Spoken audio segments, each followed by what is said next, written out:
Hi, I'm Ruby and I'm going to be talking to you about planetary boundaries and the ways in which we measure growth, which I think is really interesting and a really current topic.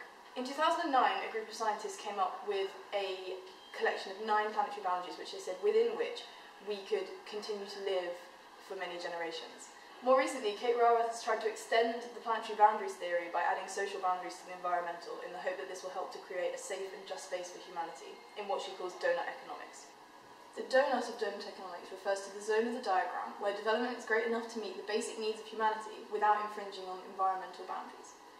Kate reminds us that there's no need for growth at all if we have no habitable planet to live on. However, the planetary boundaries model defines growth only as economic growth measured by GDP, which has several limitations. Firstly, it only works with a neoliberal capitalist economy, which is not environmentally or economically sound in the first place anyway. I've put a link here to a video which visually depicts this as a hamster, saying that systems created naturally have a limit placed on their growth for a reason. So why do economists think that growth can continue infinitely? This model also does not take into consideration any of the social limitations or boundaries that Kate Raworth suggests are so important. I would like to suggest that changing the way we perceive and measure progress may be the key to beginning to integrate social well-being and the environment into government policy. Bhutan, for example, measures its progress in gross national happiness. The data for this is collected through a detailed survey which addresses the 9 key areas of gross national happiness. This idea of swapping material growth for social well-being has made Bhutan a bit of a global oddity. But as their Minister for Education put it, it's easy to mine the land and fish the seas and get rich.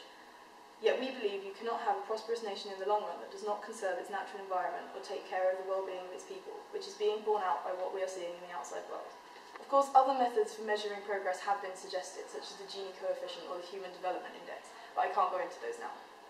And although all of these methods do have limitations and disadvantages in that they are difficult to quantify and measure, I would still argue that following Bhutan's example and changing the way we perceive and measure growth could be the first step in changing the trajectory of human growth from ecological disaster to Kate Raworth's seemingly utopian, safe and just space for humanity.